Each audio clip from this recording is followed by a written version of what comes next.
Hi everyone. I've been asked sporadically here and there over the past few months how I was able to purchase my off-grid cabin. And so I decided that this will be in two parts. This part will be how I was able to purchase this cabin. And then I'm going to do a follow-up video on what my expenses are living here. Now, the way I bought this cabin it's actually a very interesting story, and I've not shared this at all. And I was debating whether I should, but what the heck? It's pretty strange. So here we go. For any of you, first of all, who have read my book, I See the Elephant, you already know I've been through a lot throughout my life. Yet I always stay positive no matter what. Yet at age 64, I hit another tragedy where I had been living above my means and lost my home in New Hampshire. It went to the bank in foreclosure, and before that happened, I had to find homes for my horses, which absolutely devastated me. I didn't care so much for the house, but I really missed my horses. And so there I was. I had found what I'm going to call a dump to live in, far from here, inland Maine. With $6,000 to my name, I was able to put down enough money to buy this little tiny cabin in the middle of nowhere, which I hated, but it was an address. I had a place to live, and there I was for 2 years. I had Sheppy and Maggie with me, and I don't think they liked it there either, to tell you the truth. It wasn't that bad. It was a 2-bedroom with a little porch on 12 acres. It was decent, but it was not my ideal place to live. But the good part was, and as I always look at the positive, it was a place to live. It was cheap as all hell with a $300 mortgage payment, and I had applied for early retirement, so I had my Social Security, and that's all I had at the time. So I chopped my own firewood. I made do. And no, I was actually, was I 63? I think I was 63. And so I made do. And when I was 65, that's when the mortgage rates dropped to only 3%, right? And although I had saved some money, I had lousy credit because of the foreclosure. And no bank was going to touch me if I wanted to buy another piece of property. So I Googled cheapest property, oceanfront, Maine. Determined that I was going to be able to find something oceanfront. Not necessarily off-grid, but anywhere, just so I could be next to the sea that I had loved so much as a kid, hear the seagulls, walk on the beach, and just find a place where I could be happy again and put my life back together. Well, I found this place, but I couldn't afford it because it had been listed for much more acreage than it ultimately was. But I wasn't discouraged. I thought, that's okay, I'll keep looking. Now, I can't remember how old I was. I think I was 64. Yeah, I was 64. And I had a dream about my mother. Now, I have had many dreams throughout my life, which have come true. And also, I guess you call them visions because I'm awake when I see them in my mind, and they play like a movie. But this dream was very intense, and it was in brilliant color. Now, I had not spoken to my mother in over 10 years. We had been estranged off and on, and I had never really ever been able to feel close to my mother, despite my many attempts. But this dream was very intense, and I woke up wondering why the heck I dreamed it. Because in my dream, I saw her condo in the light blue siding with the green grass out front, perfectly manicured, the way I had last seen it, with this sign right in front of her condo for sale in bright red letters. And I woke up thinking, oh my gosh, why would I even dream that? I have no idea what she's doing with her life. But for the next few days, it stayed with me, that dream. And why I saw that scene so vividly. So about a week went by, and I couldn't stop thinking about it. So I went to realtor.com, and I put in her address. And there it was, listed for sale. And not only that, but it had been listed for sale 5 days prior, the very same day or night I had had that dream. Well, it didn't really surprise me because I've had many of this type of dream or vision happen to me throughout my life. But now I was really worried about my mother. Oh my gosh, what had happened to her? She would have been 92. Had she passed on? Was she sick? What happened to my mother? And as much as we had been estranged, I still loved my mother no matter what. So I called the realtor. Now, the realtor was not pleased to hear from me. Reason being, I'm sure my mother portrayed me in a very negative light. And as narcissists do, the realtor did not think much of me. But what she did say is, well, here's the person in charge of her estate, or not of her estate, of all of her legal affairs, and you need to call him if you want to find out more about your mother. But your mother is in a nursing home. Well, the name she gave me was someone I'd grown up with, a childhood friend who I'd known since I was probably 3 years old. So I called him, left a voicemail, and asked him, Peter, what's going on with my mother? And apparently, I can't remember the word for it, but it's when someone is assigned legal rights to manage your legal affairs. And so it took him a few days to call me back, and I suspect it was because he probably never imagined to be hearing from me and wasn't quite sure of what to say.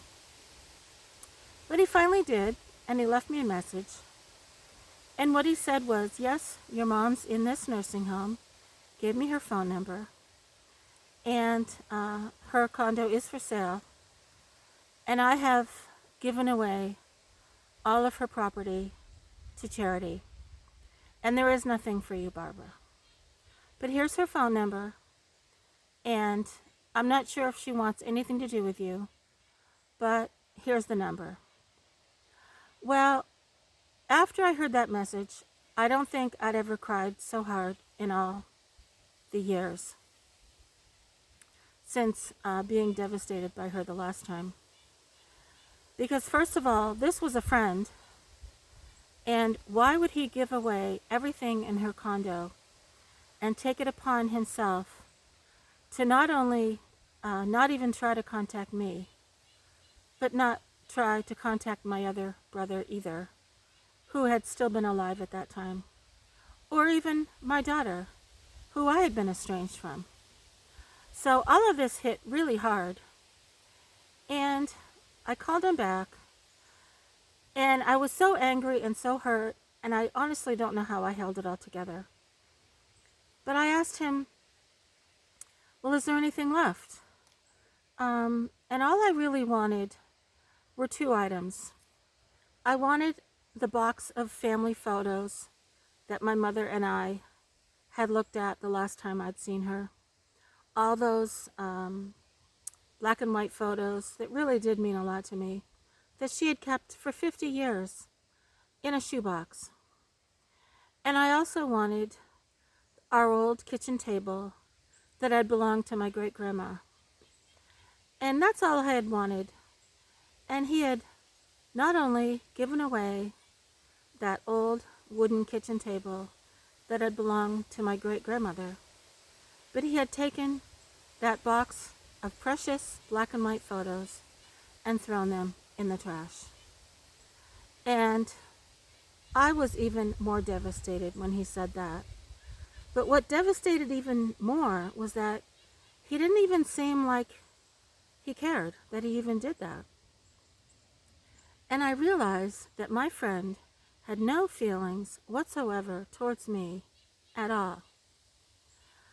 And he did mention that he was in charge of all her finances, did not tell me what they were, and left it at that.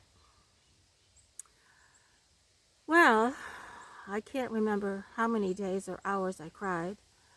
And so anyway, I called my mother. And that call went to voicemail. And what I said was, "Ma, please tell me how you are. I would really love to see you again. I hope you're okay. Here's my number. I love you." Well, about a week went by, and I thought, well, that's it. I'm never going to hear from her again, because she's told me off so many dang times. Why should this time be any different, right? Well, I received a voicemail, and her voice sounded terrible. And she sounded exhausted and tired and just fed up with everything in her life. And she could barely utter the words, "Hi, Barbara, call me back." Well, that's all I wanted. And I called her back, and she picked up the phone. She must have been holding it in her bed. And I said, "Ma, are you okay?" And she said, "No, I'm not. I'm tired. I hate this place, but I'd like to see you one more time. When can you get here?" I said, "Tomorrow, Ma. I'll be there tomorrow." So she said, "Good," and she hung up the phone. Well, that was a 4-hour drive. But luckily, I had my camper trailer, and I hooked up my trailer to my truck, got a few things, threw some clothes, called the nursing home and said, "This is an emergency. This is my mother. I'm coming to visit her probably for the last time. And can I sleep overnight in my trailer in your parking lot?" And thank God they said yes. So it took me about 5 hours to get there. And I was able to find a spot in the parking lot in the far corner and left the dogs in my trailer, tried not to cry, and saw my mom. Now,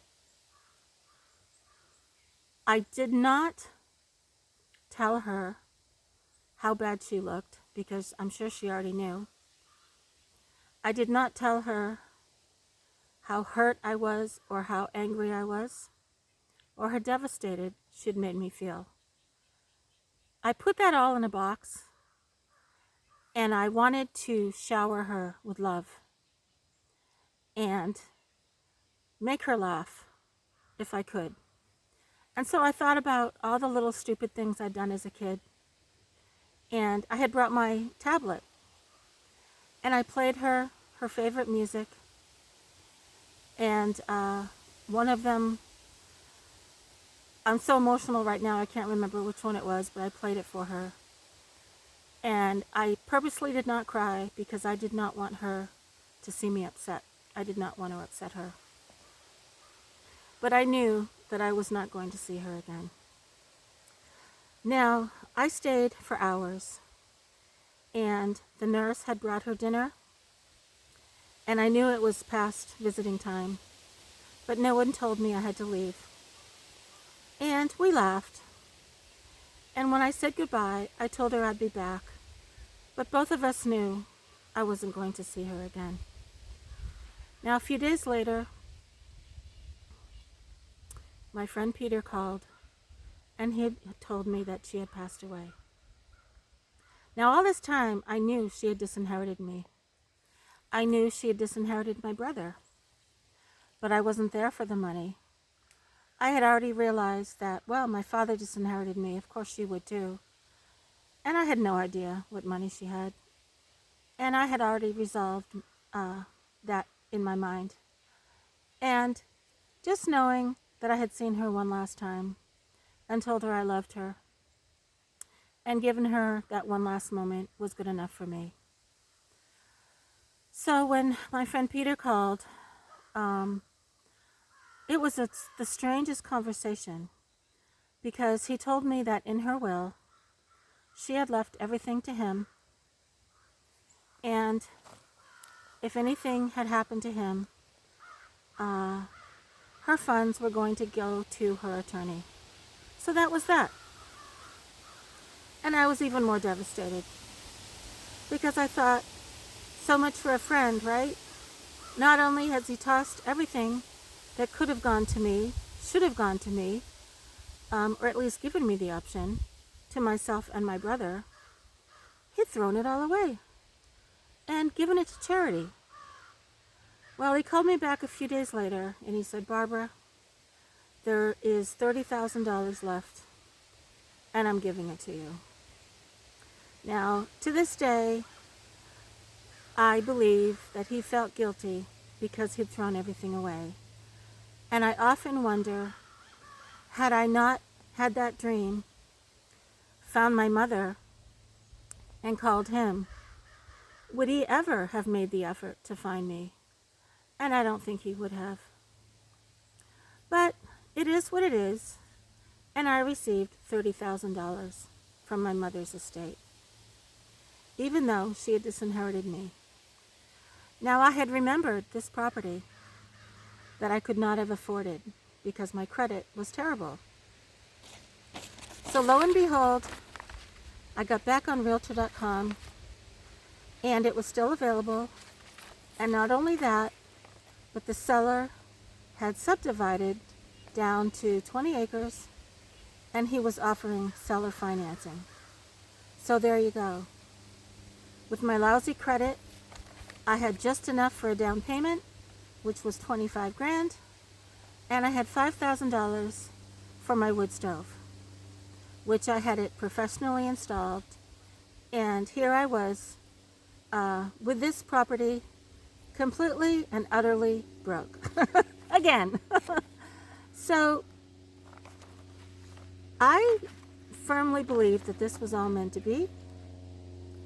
I firmly believe that that was the reason for my dream. I would not have contacted my mom because I would not have been so driven to think about her. And Peter would have received the funds, and who knows what he would have done with it. Perhaps given it to his attorney. But he never once told me that he had any indication or thought of ever looking for me.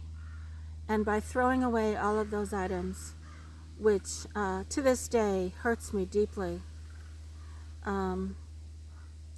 we are not friends. I don't think that by giving me that money ever really reconciled what he had done, because money can never replace those items lost. I do appreciate what he did, and I did thank him. And if my brother had still been alive, I would have given him half. But by then, he'd taken his own life, and I did not know that at the time. Nor did Peter. So, looking back, I think it was all somehow orchestrated, that I had that dream, and that this property was waiting for me in a very timely fashion, because there was no other property that interested me. And it took some adjustment to move here, but now that I'm here after 5 years, I realized this is the best place for me, and it is just truly my sanctuary. So that's how I was able to afford this place. And let's see, yeah, last year I refinanced, and here we go with the crows again. I was able to refinance because my seller financing had a 5-year balloon payment, which obviously I wouldn't have had the money. And I was able to find a local bank to refinance my mortgage. And now I can well afford it because now my Social Security income has slightly increased. I now receive a pension, and now with YouTube, I'm in great shape. So in the next video, I'm going to share what my expenses are and how living off grid has really truly been the best decision I ever made, and how I have gone from being utterly miserable, totally broke, to living my best life. And I'm going to break down my bills, what I'm saving, and what I'm doing with my YouTube earnings, which I've already mentioned, but I'm going to mention it again in this video in case you've missed that. So please feel free to ask me questions, leave a comment. I love my channel so much, and I'm so enjoying all of your input and all of your questions and comments. Thanks so much, everyone. Take care, and I hope you're interested in watching my next video. I'm going to sit right here and record it. It's such a beautiful day. Take care.